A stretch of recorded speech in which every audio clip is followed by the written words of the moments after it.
Hey guys, welcome back to the Locator Lounge.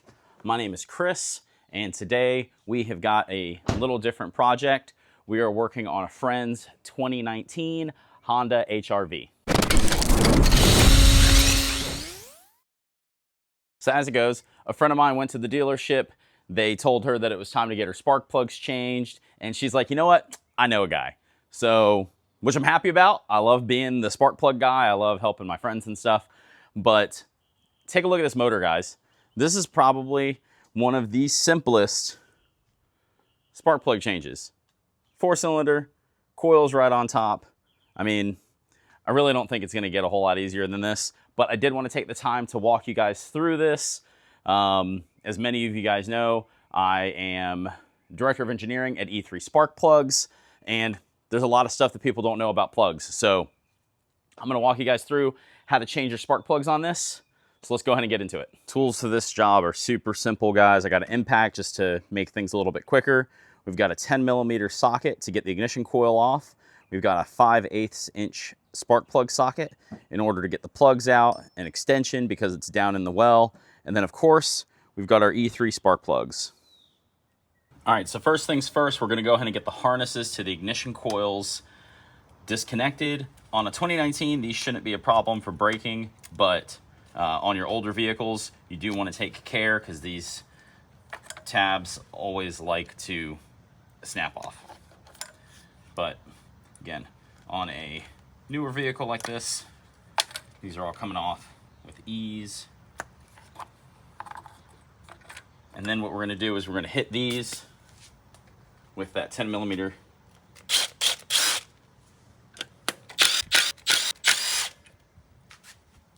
pop these guys out.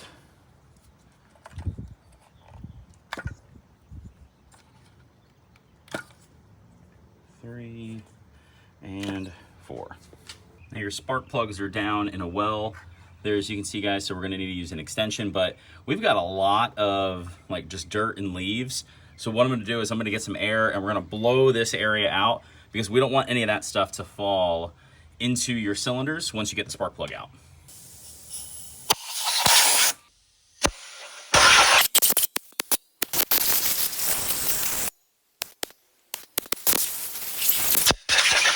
Now that we've got all of that area cleaned up, let's go ahead and get these plugs out. These are a 1-inch reach spark plug, so you've got a lot of threading to do. And there's one.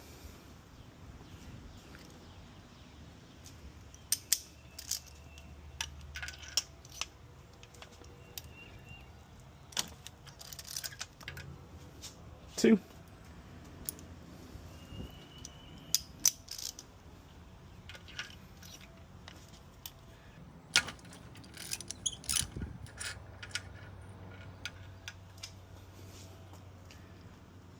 3.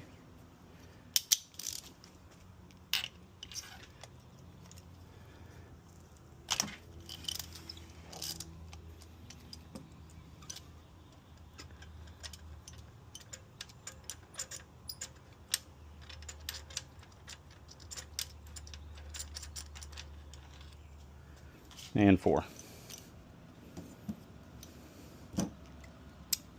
So there are all of our spark plugs, guys, and here are our new E382s that are going to be going in. All right, guys, what I wanted to do is I wanted to spend a little bit of time talking about spark plug technology. Again, I'm Director of Engineering at E3 Spark Plugs. I've been with these guys since I finished my engineering degree, and I have learned a ton about spark plugs and obviously our brand specifically. What makes our plug unique, as you can see, is we've got this diamond shape ground electrode design in comparison to a conventional plug with just a J-strap. What this diamond does for us, it allows us to burn the fuel more completely by creating a larger and initial flame front. So on the left, guys, we have a conventional J-wire plug. On the right, we have our E3 DiamondFIRE technology. And as you can see, we've got a faster, more aggressive flame front. All of the lines that you're seeing here, those are multiple flame fronts of the fuel because it's continuing to mix. Again, these are actual photographs of combustion. And if you get to this point here, you can see we've actually finished burning all the fuel. If the exhaust valve opened now on that regular J-wire, you would have a lot of fuel leaving the cylinder. So as you guys saw in that clip and what I explained, that's how we're actually making more power, better fuel efficiency, all of those things. The other thing, because a lot of people complain, our plugs just use a basic copper center electrode. Well, everybody uses a copper core center electrode, but as you can see on this plug, you've got those fine wire tips, and those are going to be likely in this case a iridium and possibly a platinum as well. They only use those materials to get longer life out of the plug. There's no performance benefits from it. But with our DiamondFIRE design, number one, we don't need to use the precious metals for longevity because we've got all of that surface area here. In this video here, guys, you can actually see how much our spark moves. So on a fine wire design, the spark isn't able to move, but because of all that surface area we have on our product, it almost looks like there's more than one spark. And I get a lot of people that argue and say, oh, there's only one spark, it's impossible. Yes, in this video, you're only seeing one spark, but because the spark is happening so fast, the human eye makes it look like there's multiple sparks. So all of those sparks that you're seeing on our DiamondFIRE design, that just goes to show you how much movement our spark gets, which reduces metal fatigue and long life. But that's how we're doing that, is that spark is able to move around a lot more.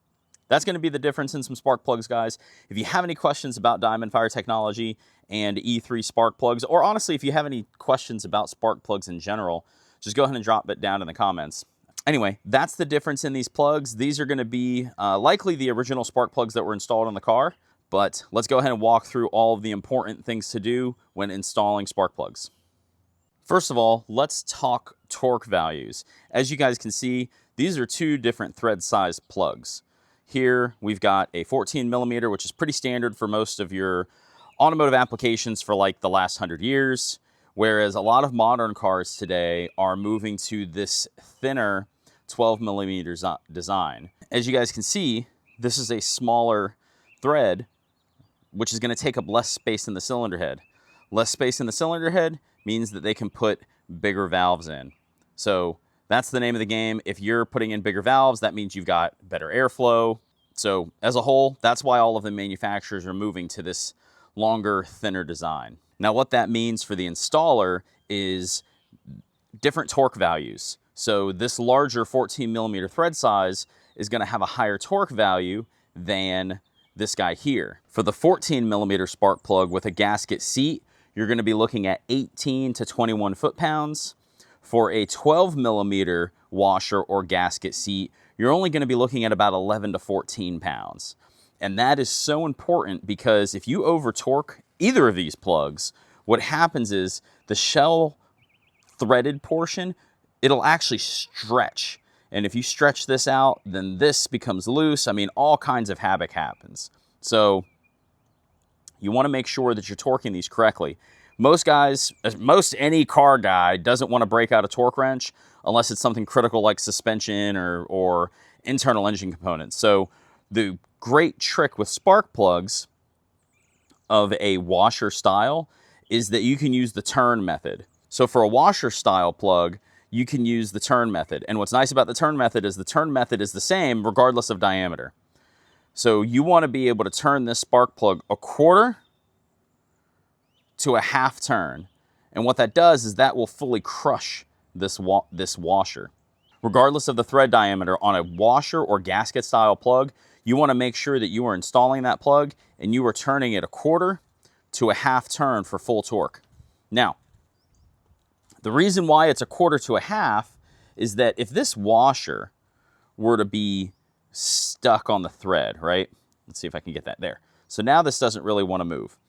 If this washer was stuck on the thread and you started turning that quarter turn and then the resistance dropped because this gasket finally seated correctly, that's why you want to go to a quarter to a half. So remember guys, on a washer style or gasket style spark plug, You're going to torque these down 1/4 to a 1/2 turn. Otherwise, break out a torque wrench. Now, the last thing people like to talk about is whether or not you need anti-seize.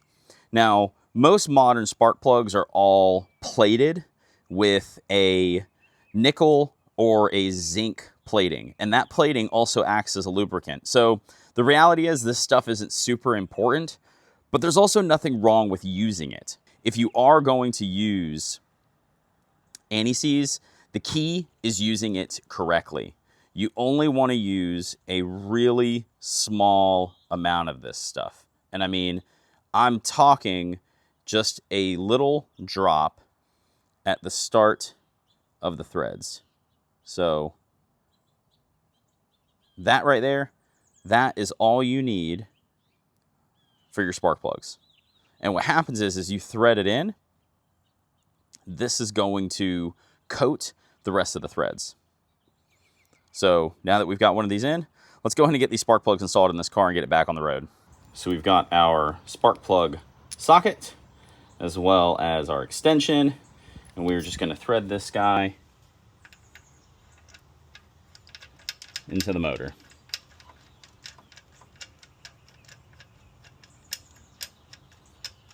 You want to get it threaded in all the way, hand tight, no tools at this point, guys.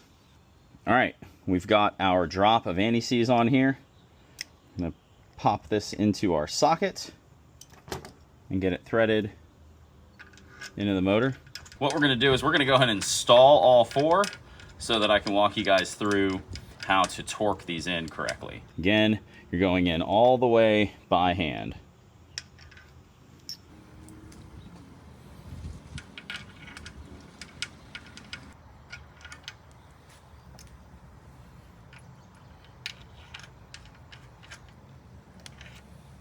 All right, guys, as I said, we are just going to be going 1/4 to a 1/2 turn to torque these guys in. So if we were fully seated, let's start here. So that 1/4 turn would be here, and we're going to go to a 1/2. And that's it. That's all you need. 1/4 to a 1/2 turn.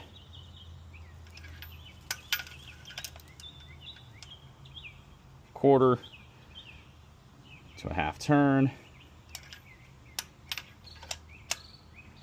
1/4. Let's see if we can get our 1/2.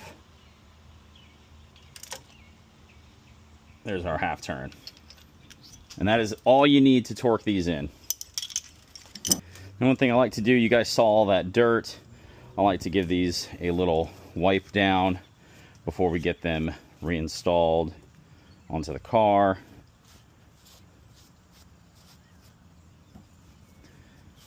And you don't have to, you know, this is a little bit of my OCD, but I like to keep them installed on the cylinders they came from. So that's why I've got them laid out the way that I do. And just give these a good little wipe down so they're nice and clean on the car. And reassembly is super easy, guys. Literally, we are just dropping these coils right back into the cylinders that they came from. And we'll get those harness connectors and these bolts. Get them started by hand so that we know nothing's cross-threaded. We will hit it with our tool. And that's it, guys. It is literally that easy to change your spark plugs on these Honda HRVs. This was, again, a 2019. The dealership wanted like $350 to change the spark plugs. Now, granted, a lot of that was parts. They're about $30 a piece at any of your local auto parts stores. Yeah, you can get them online, but you know the dealership's going to be charging more. The E382, it was like $8.50 a piece, I think. Again, at that same local auto parts store. Hopefully this video was helpful for you guys. Hopefully any of you guys out there that happen to have a late model Honda 4-cylinder, you guys know how to change your spark plugs now. Also, hopefully you learned a little bit about spark plugs. As I mentioned, I'm Director of Engineering at E3. If you guys have any questions, definitely hit me down in the comments or check me out on my other socials. I'm on Instagram, I'm on Facebook. Feel free to drop me a message. I'm always happy to help. Otherwise, we'll see you guys next time.